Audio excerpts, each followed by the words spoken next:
everybody. How are we doing today? Man, one of those Mondays, huh? Okay. Guys, it's game week finally. Let's go. Mike fired up. BJ?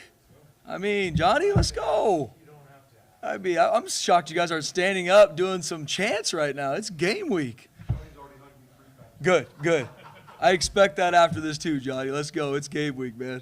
But guys, I appreciate you guys as always being here. Really proud of where our team is to right now. Just finished bonus week after fall camp. Proud of where we're at fall camp.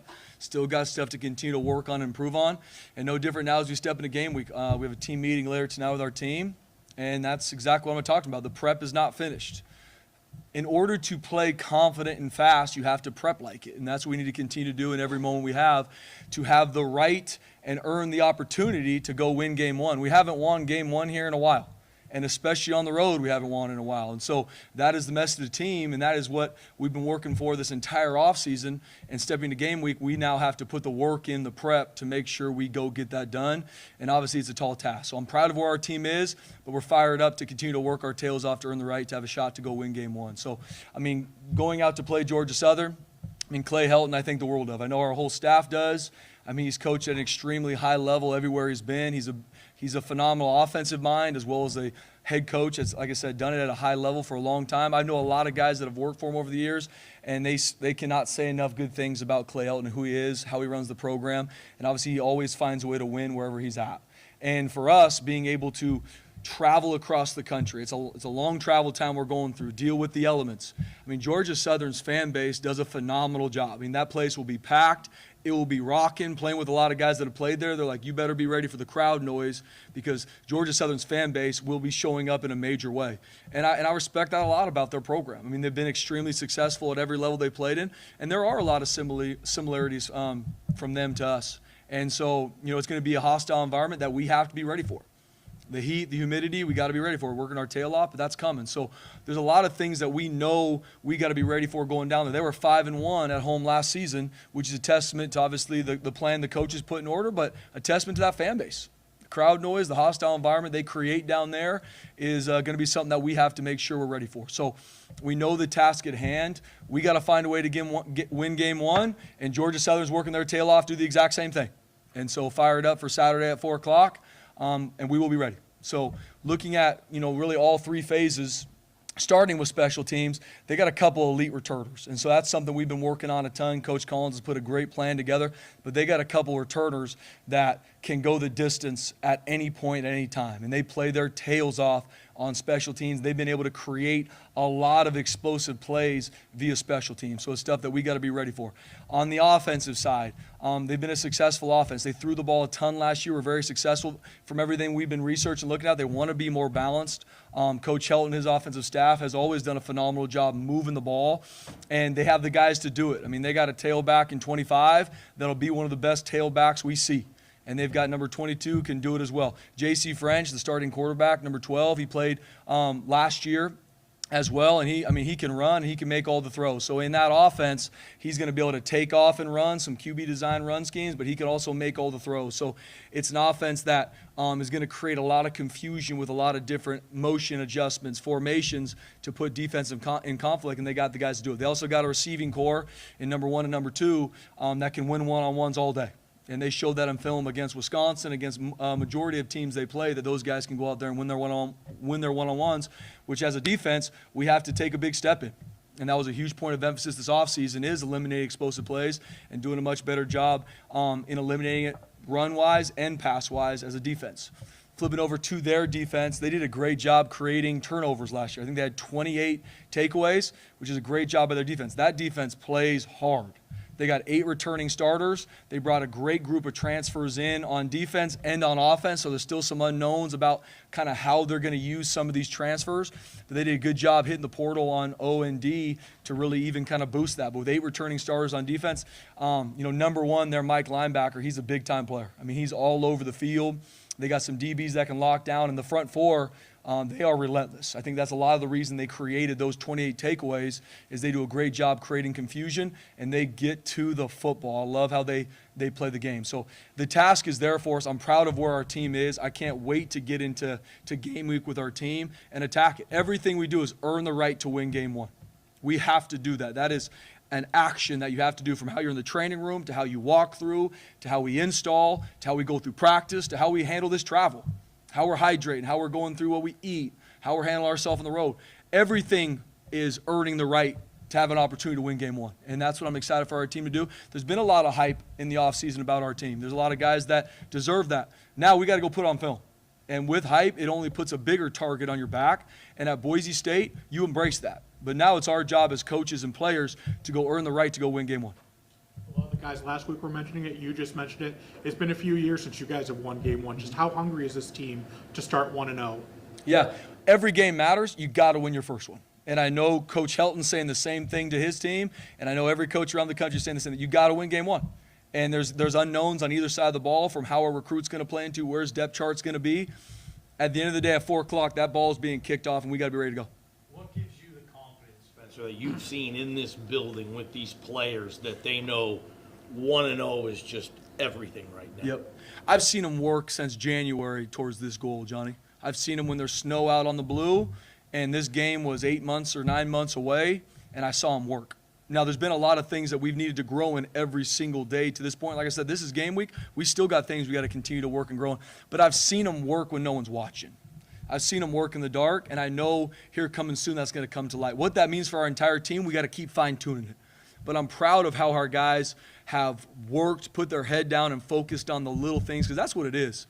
It's everybody wants to make the big-time play in the game, whatever that is on all 3 phases. But are you going to do the little? Because you don't know when that's coming. You don't know when the biggest play is going to be right there. And have you trained yourself to win that opportunity? Because that's the biggest thing I talked with our team about recently is it's the pain of regret or the pain of discipline. You're going to have to learn through one of two. My goal is that we never have to learn through the pain of regret. Oh, I wish I would have practiced more. I wish I would have watched more film. I wish I would have handled my business here.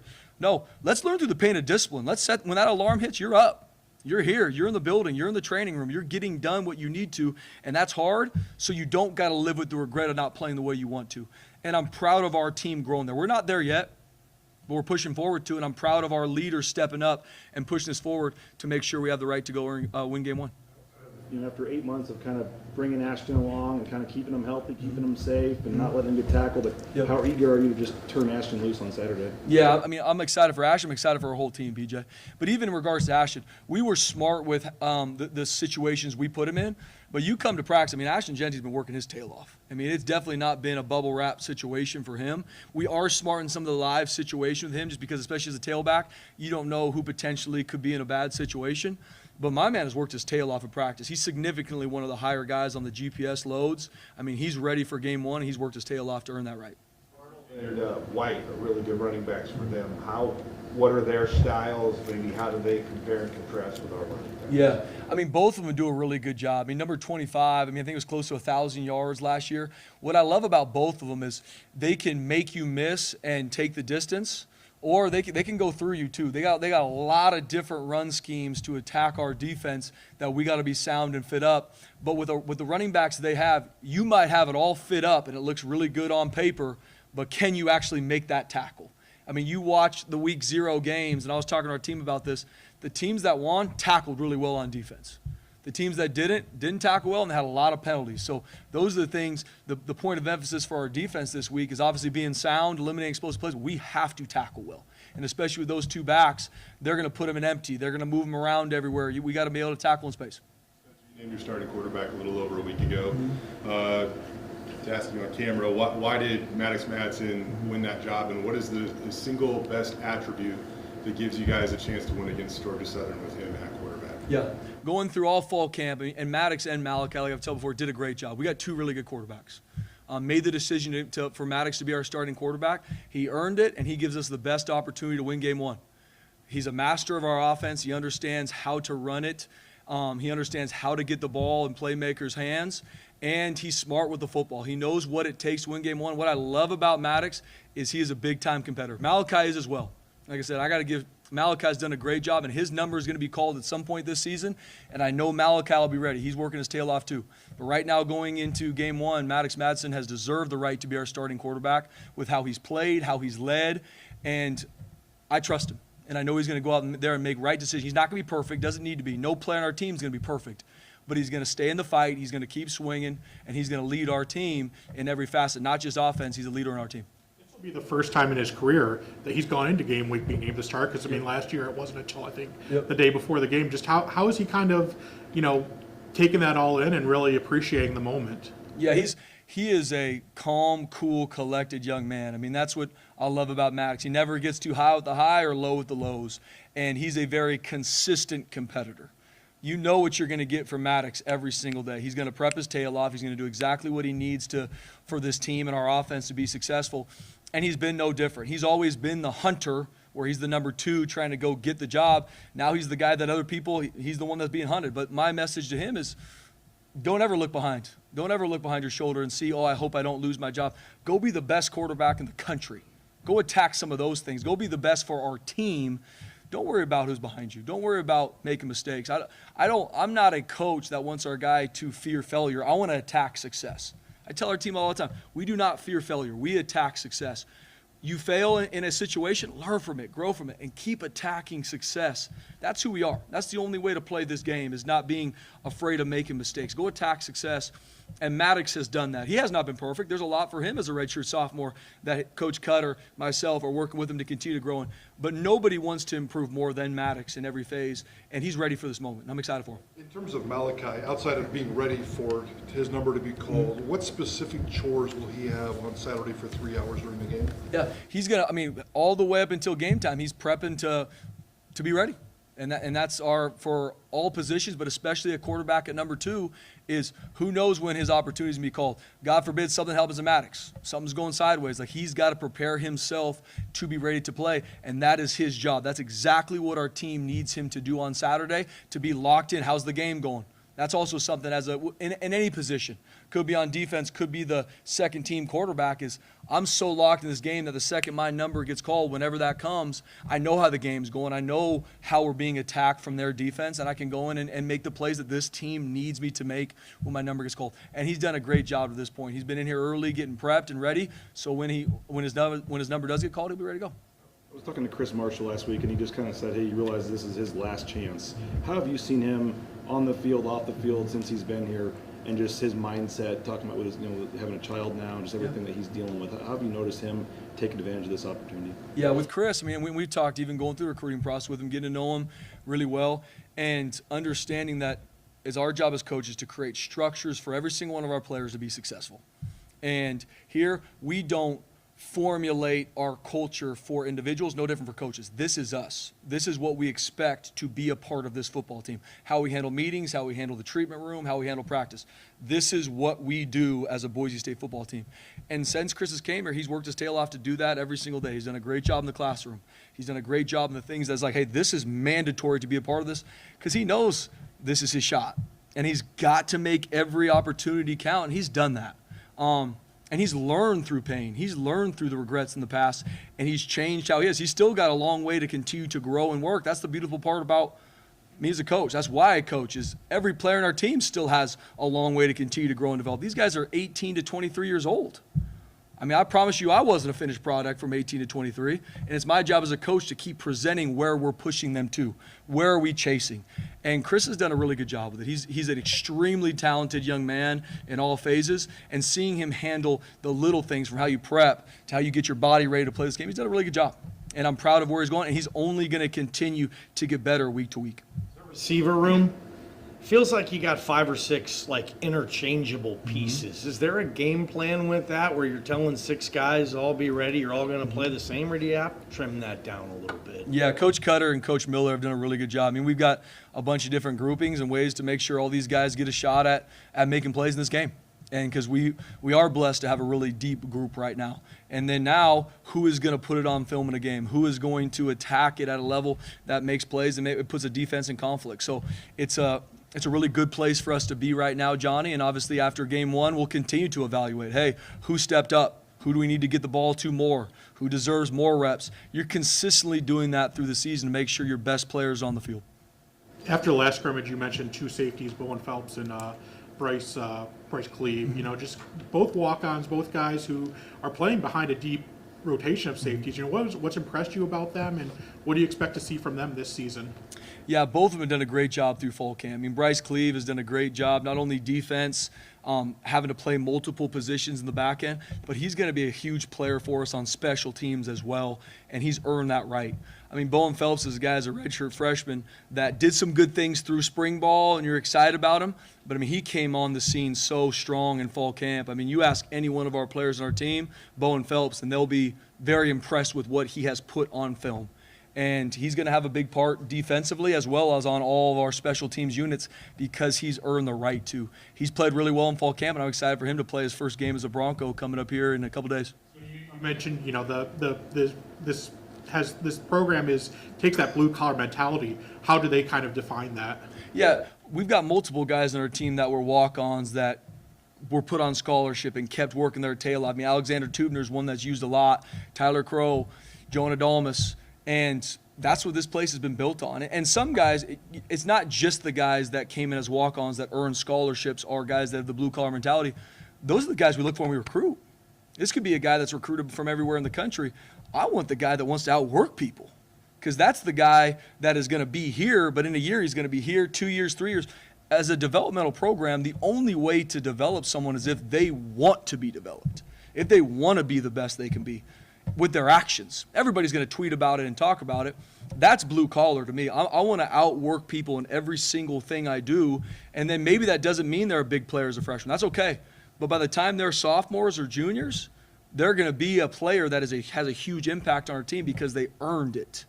And Bowen Phelps, Bryce Cleve, and I could go through multiple guys in our team that have that blue-collar mentality to earn that right, and that's what we're trying to continue to breed throughout our entire team because that's why this facility and this place was built on that blue-collar mentality.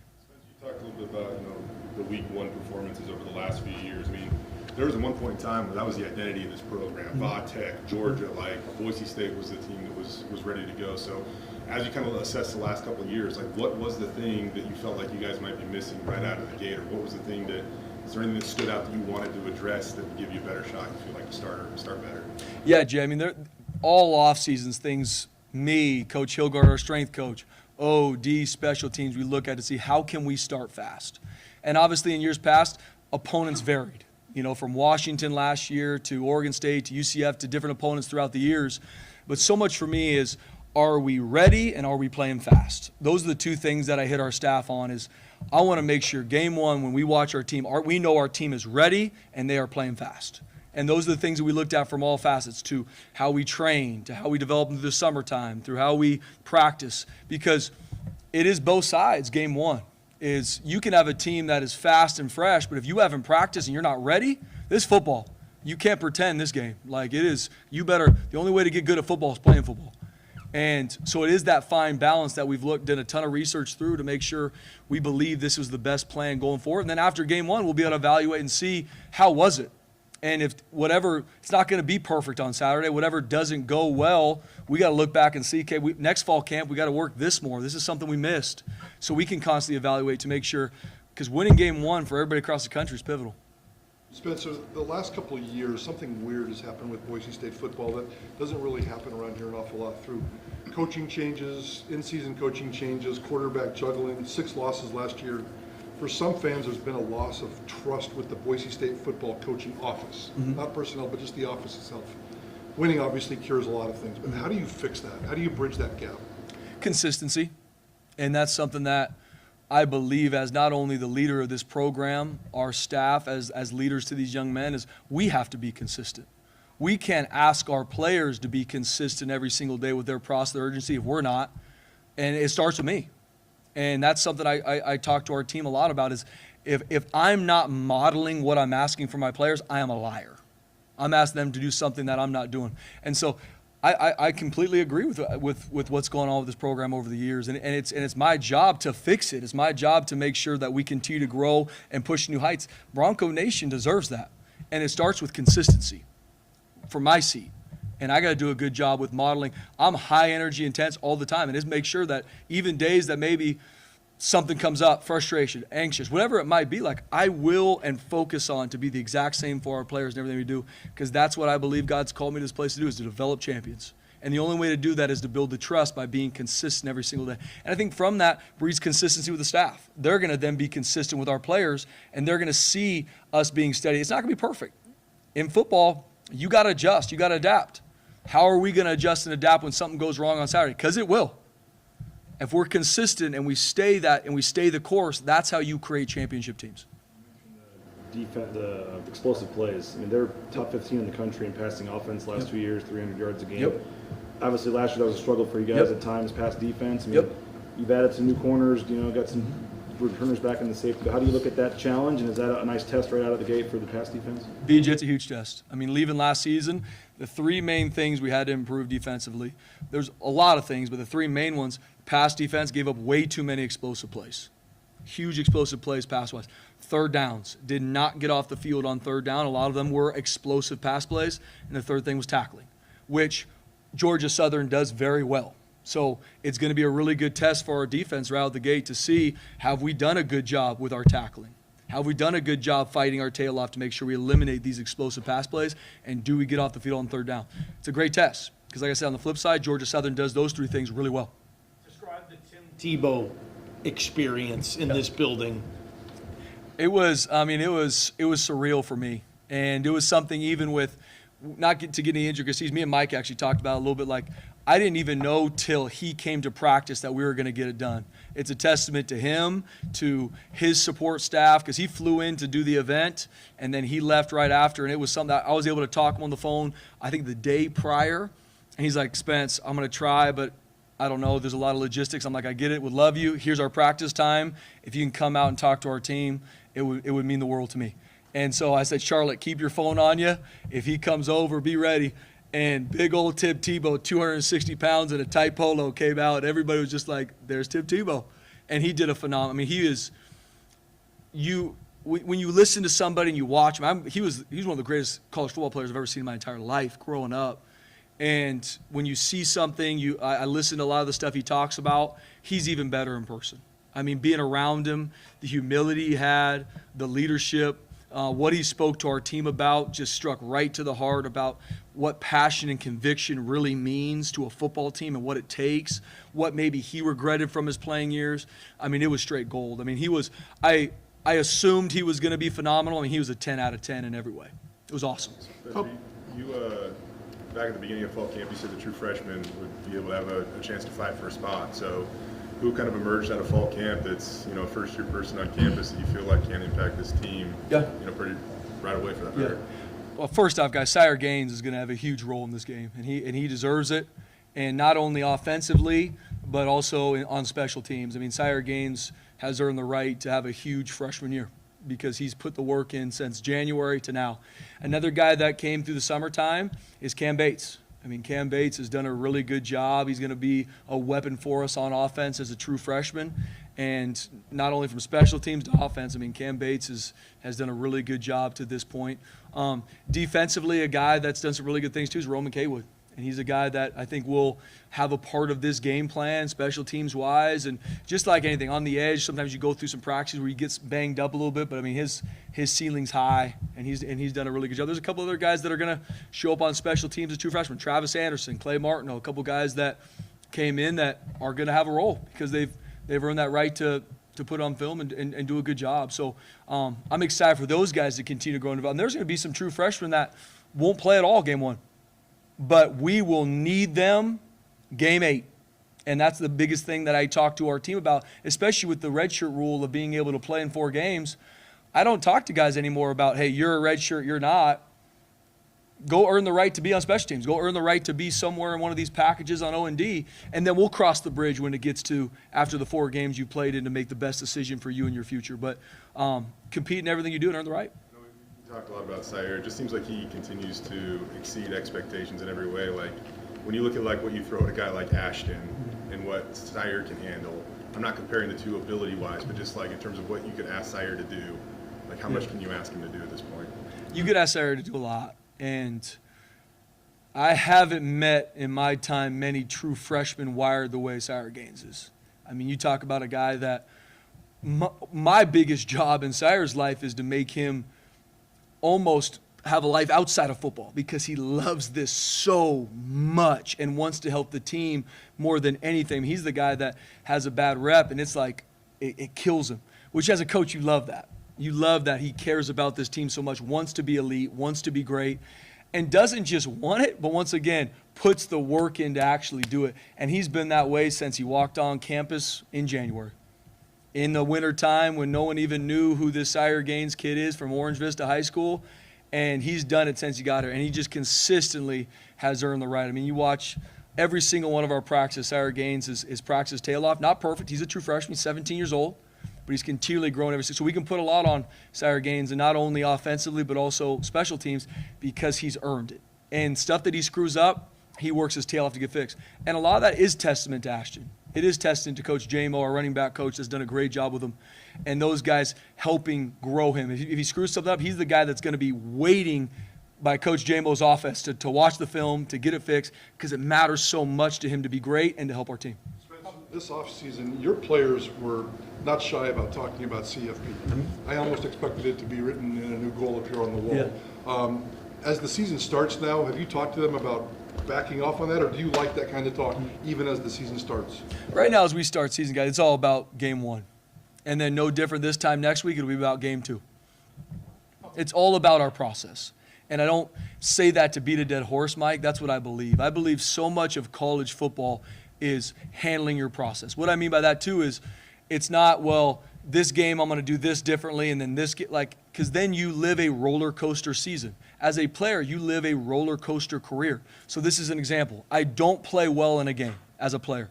Oh, next week I'm going to be in there early. I'm going to watch a lot of film. I'm going to be in the treatment room. And then you play good, and then you take your foot off the gas. And then the next week you're kind of feeling yourself a little bit.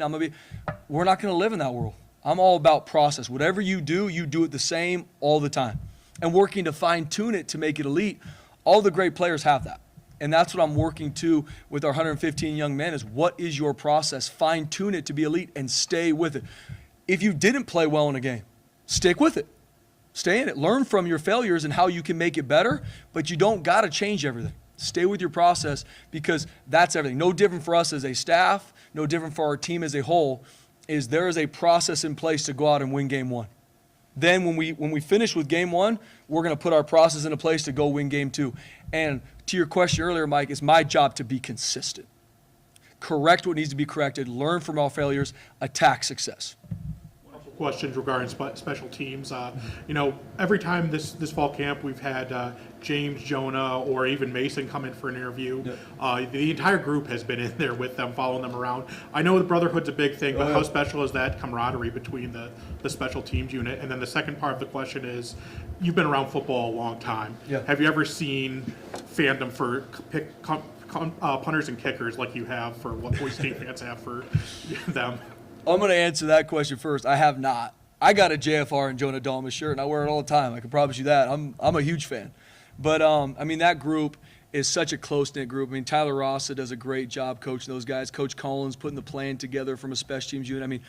Coach Collins does such a great job with our special teams, building the mentality of those units to where if you are a starter on one of our special teams, that is a huge deal here. And guys are competing their tail off to be one of those. It doesn't matter if you're a starter on O or D.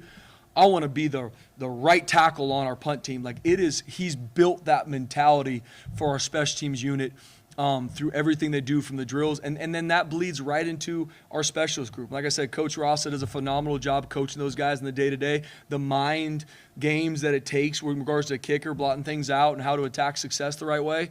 But that's a close group, and it's fun seeing them, especially as a group of specialists. You do things differently than someone who's on offense and defense and are held to different standards in regards to practice and what is expected of you. But that's a close-knit group, and they do a great job together. And the expectations are through the roof. That's the awesome part about Jonah and James. I make no bones about it. Two of the best in the entire country, period, end of story. And leading that with that whole group of what it takes to do that is awesome.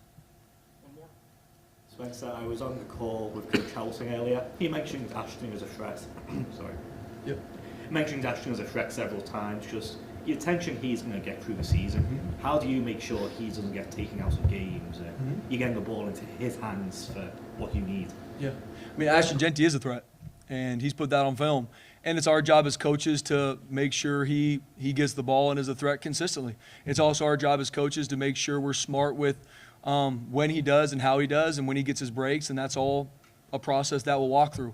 Ashton Genty's deserved the right to be a threat, and he's worked his tail off all offseason to be ready to go game one, and he will be. And then once again, it's our job as coaches to be smart with the packages and rotations to make sure that we keep him that way throughout the entire season.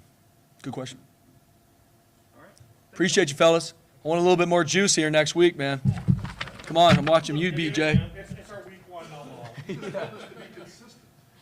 You're right. Actually, stay the same. You guys are firing up.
The first time we got to talk to you since Maddox's been named the starter.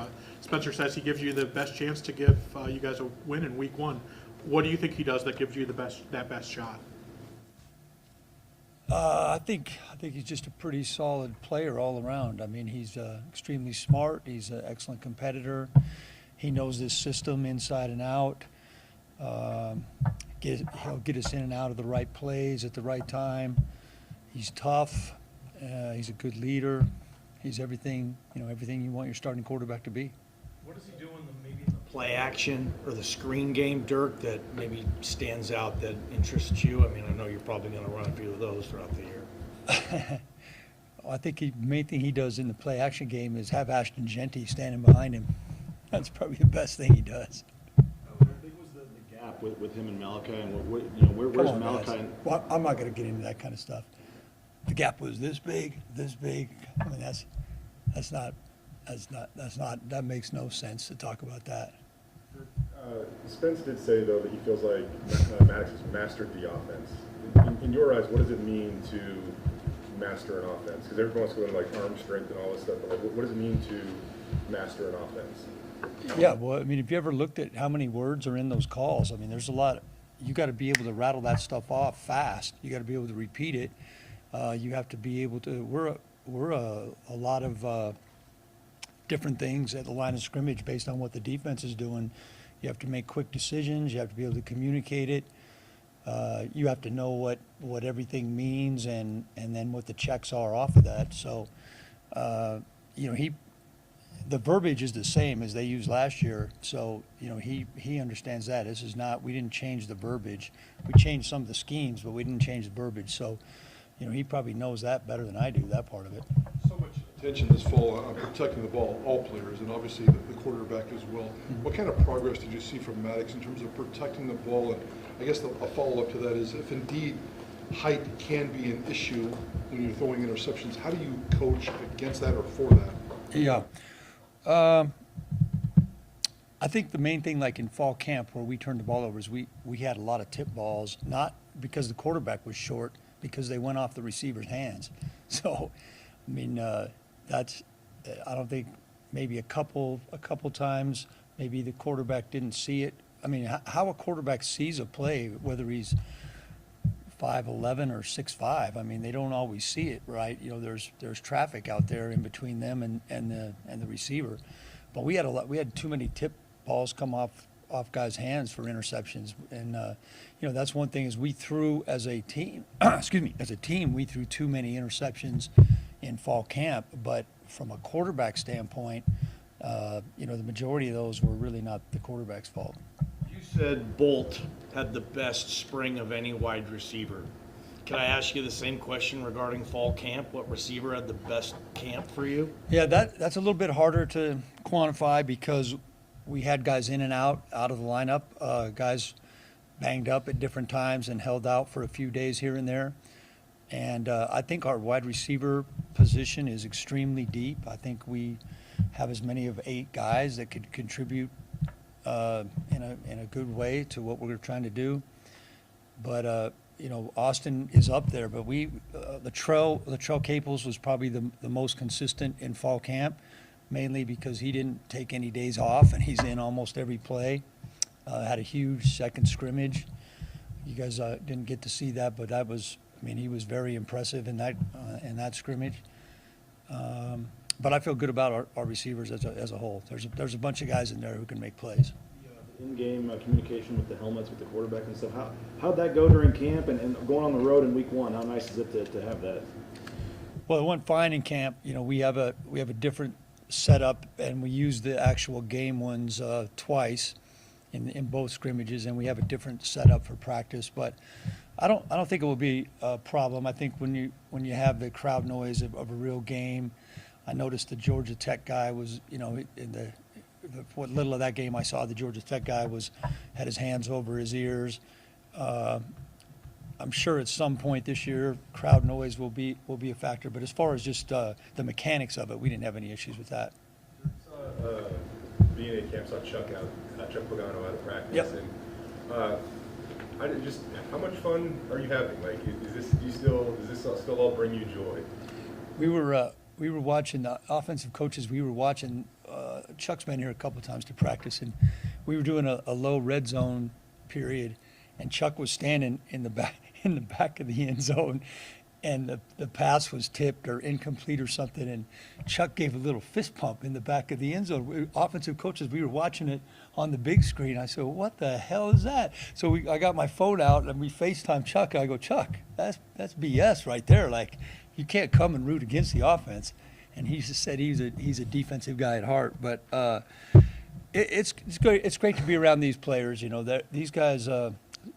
Coach Danielson has done an awesome job building this team, the chemistry that this team has, and we've just got a lot of good guys that work hard. These guys are hungry to learn and they're hungry to compete, which is exactly what you want. And it's fun to be around those guys. I've enjoyed it. A lot about passion and QB competition. What do you think about the guys in front of those two? Yeah, I think they're probably the most important 5 guys that we have, because it all starts with them. And I think we've developed a little bit of depth. Again, like when you go for as long as we have in a fall camp, there's guys in and out of the lineup, so it forces you, and plus there's a lot of reps. So your 2s and even your 3s are getting a fair amount of reps in training camp. So I think we've developed some depth there. 4 starters returning, so the experience factor is there. These guys are tough. They're big, strong guys, and they take it seriously. I'm excited to watch them play. Spencer was just talking about Sire Gaines. The last few years, this program has not been afraid to put true freshmen out there at running back. Mm-hmm. What's he do so well that makes him ready to play a role in this offense? Yeah, Sire, he's impressive. Last year watching from afar, Breezy came on as a backup running back and did a really good job. And Sire, I think, is right in that same realm. Like, he's a guy he doesn't run like a freshman, and he doesn't seem to be afraid of the moment. I mean, he's not out there fumbling around. He knows what he's doing. He's an excellent blocker. He's really improved his receiving. And, since he got here in January, he's gained about 15 pounds, and it's not the kind of 15 pounds that old guys like us don't have. I mean, this is the right 15. The tight end position. It's been a while since you guys have had a player that's consistently generated explosive plays, I guess, from that spot. What have you seen out of that group, maybe in particular 85? Yeah, well, Matt Lauder definitely is going to be an explosive player. He is that guy's got huge upside, and I think if you could go back and change time, you probably wished you would have used him a little bit more in the past. Maybe there's a hierarchy in college football. Sometimes older guys play more because they're older guys, but Matt Lauder's a good football player, and we do have decent depth. We're just a little bit thin in numbers at that position overall, but our depth, all the guys that we have can all contribute and will all help us in the game. What's Georgia Southern do maybe defensively that maybe might be an issue?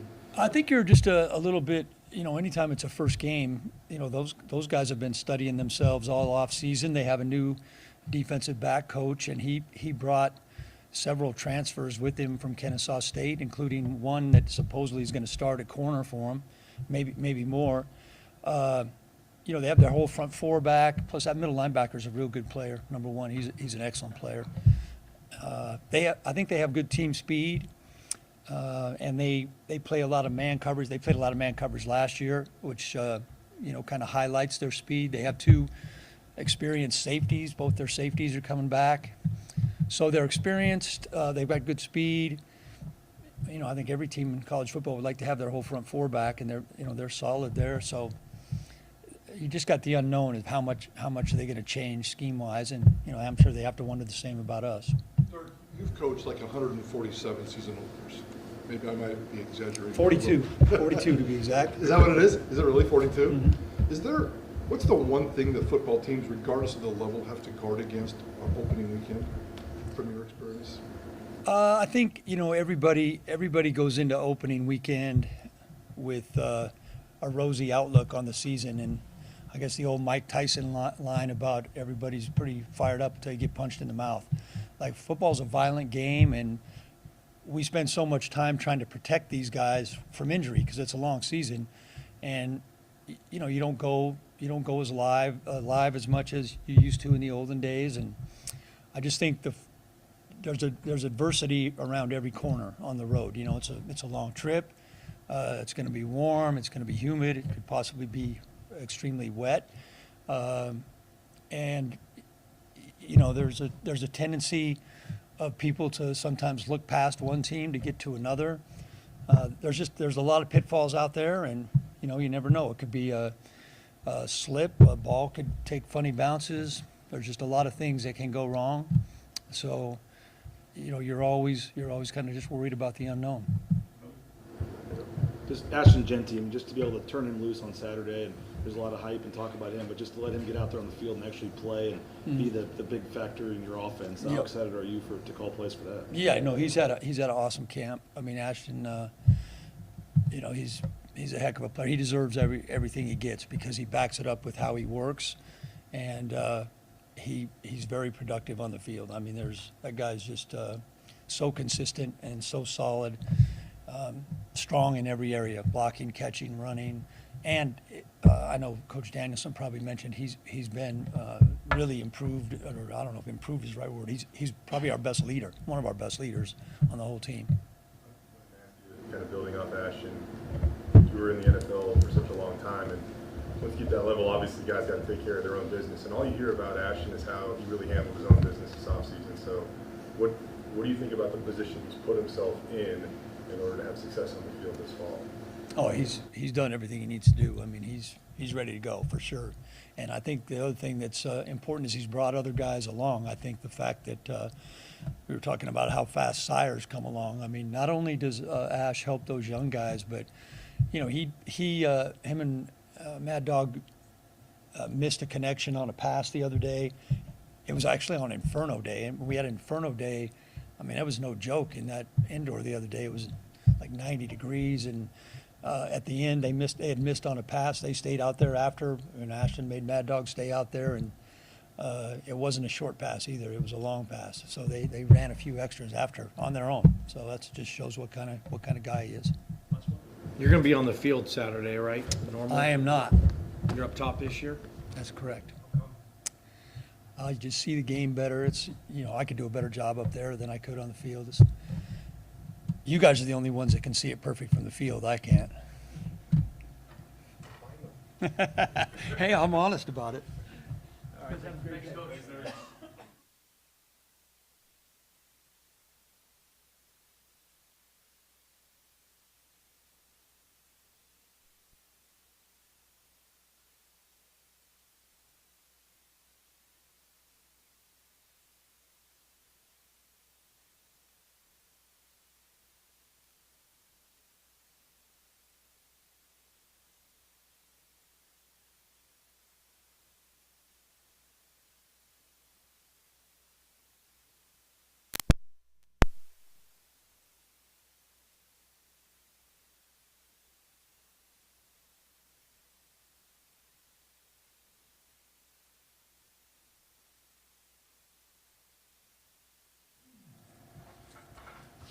Everybody good?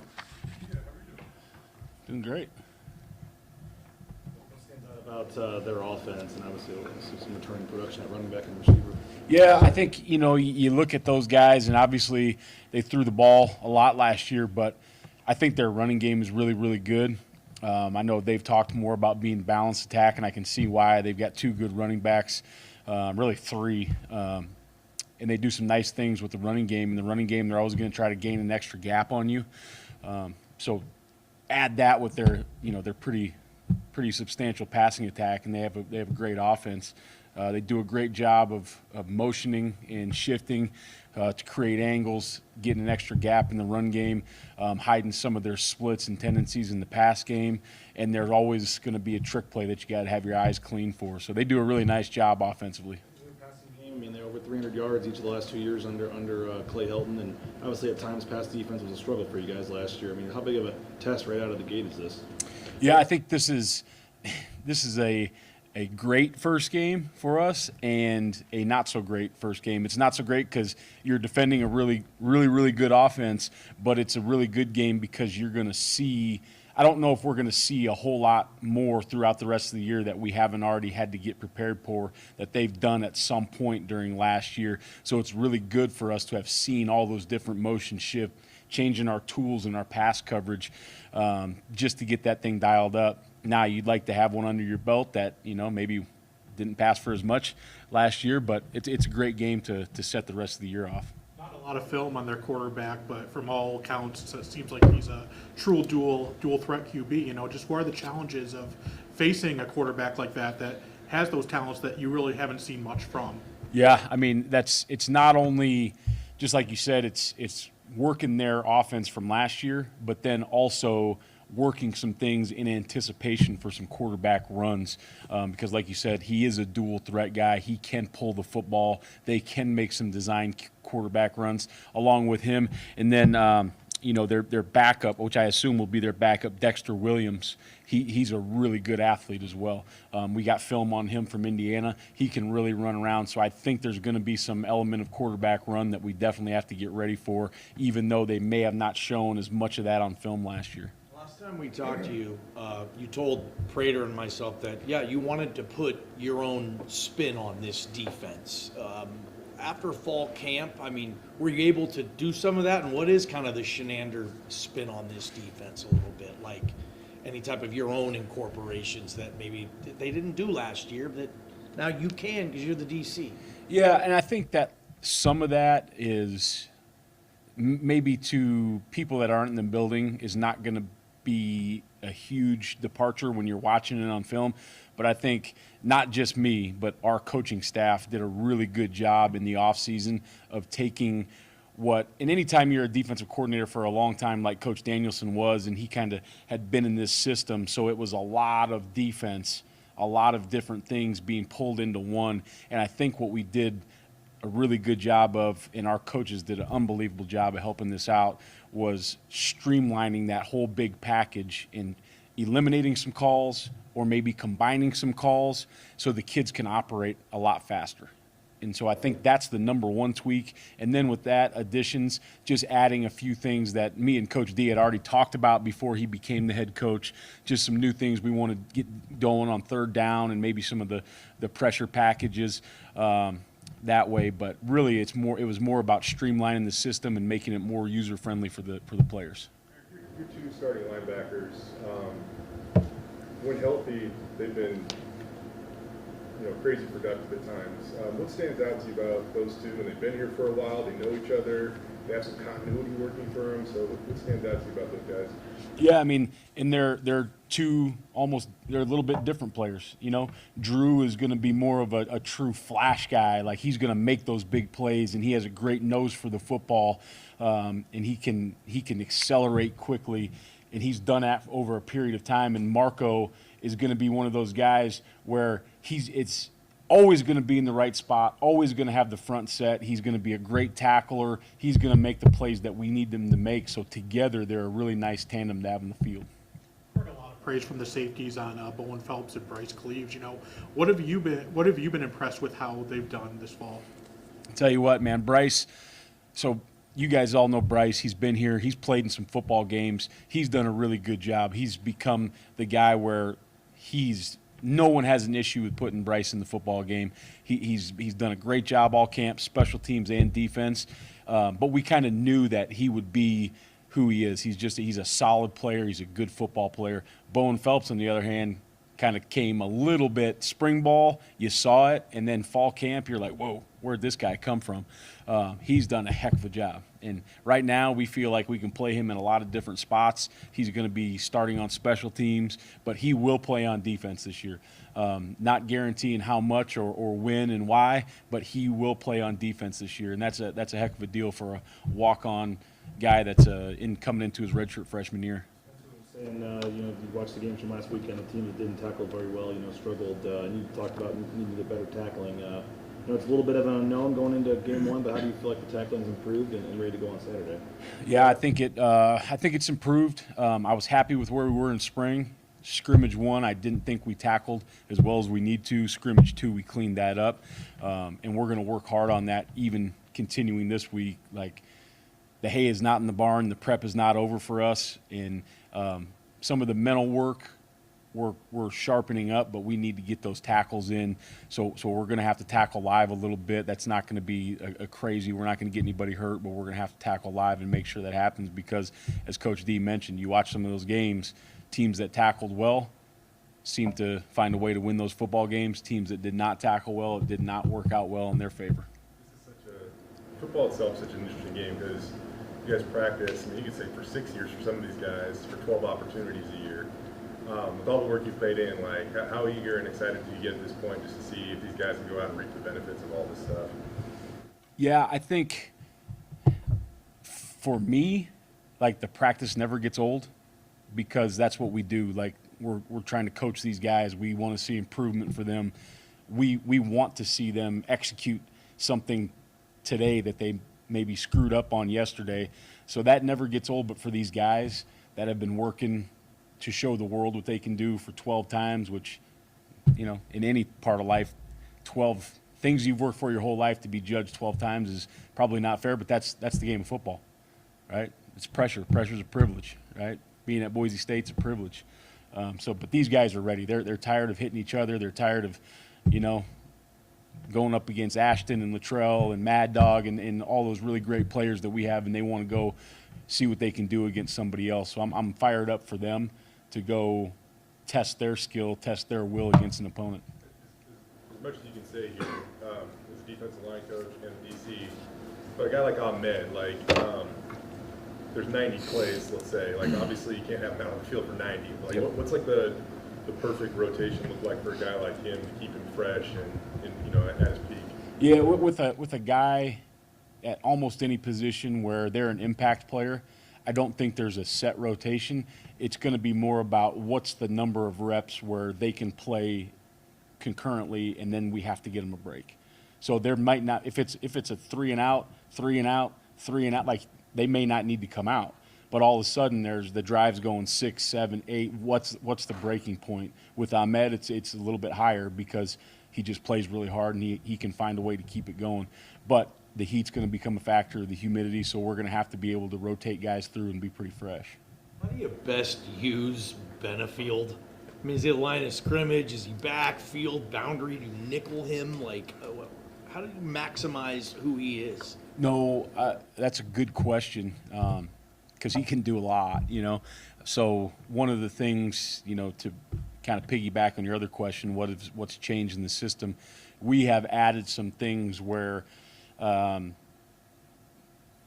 specifically him, whoever's playing that position, we can get them in a multitude of different spots depending on what the call is, so we can utilize all their skill sets. So there's going to be some calls where he's close to the line of scrimmage, some where he's back in the post, some where he's in a quarter safety, some where he's in a fit, some where he's under pressure. With that becomes a big responsibility. He's got a lot on his plate that he has to operate, but it's not responsible of the D staff to not put guys in positions to make plays. So we've done a lot to try to get those guys in some different positions. More about, just get back to Ahmed.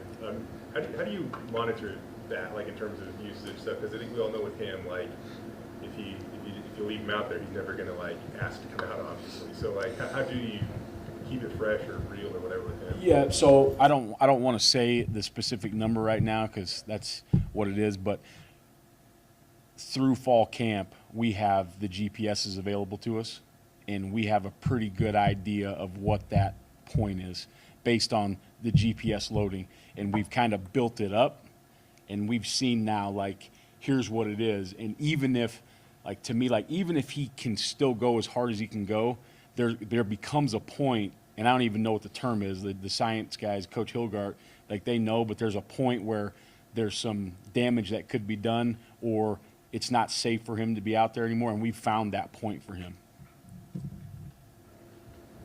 The guys on the interior, what is, you know, it seems like you go too deep on the inside there. What have you seen beyond that? How much do you trust those, you know, that too deep as well?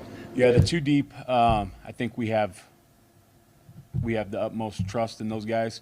They're going to be ready to roll, and we'll rotate them heavily. They're to me, like, I know it's probably for two of those guys, they're not going to be the starter on paper. We have 4 starters at D tackle, and we're going to roll those guys like crazy.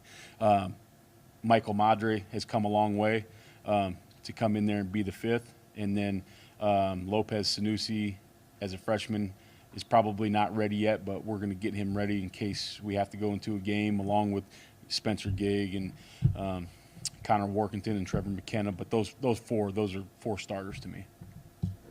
I go back over time, and like certain linebackers that really own special teams, whether it be like a Blake Reno or a Darren Lee, just guys that could wreck games. Who's the guy off your defense, not necessarily a starter, do you feel like might kind of embody or embrace that role where, okay, I'm not going to get 50 or 60 snaps on defense, but this is where I'm going to go get it done? Yeah, and it's different now, right, because you play so many more snaps on D, and even those starters could play on special teams. Like, if you threw Tubes out there on special teams, like, he could wreck a game on special teams. Right now, I mean, shoot, I don't know. I mean, Coach Collins has done such a good job of getting guys where they need to be.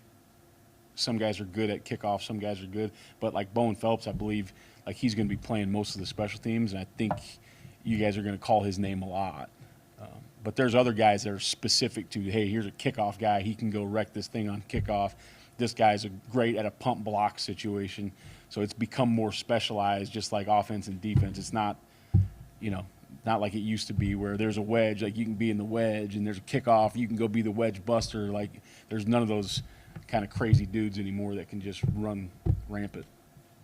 You know, you've been the UCF time. You know, we kind of joke the national championship and all. You've been a part of really good teams, really good defenses. You know, what about this team? I mean, how good can this team be, Coach? You've seen a lot of them. Yeah, this team, like, our offense is really good, and Coach Cutter's done a really good job. I mean, that offensive line, to practice against that team every day helps so much, even when there's days we walked out of there and it wasn't good. There's days we walked out of there and we got the upper hand. But to go against that every day will be such a advantage for us going into the season. I think this team, the sky's the limit on this team. And, like, the hard thing is, like, when you have players, mature team, good players like we do, it's, you know, or do you listen to Twitter and everything else about how good you should be, or do you come in and work every day?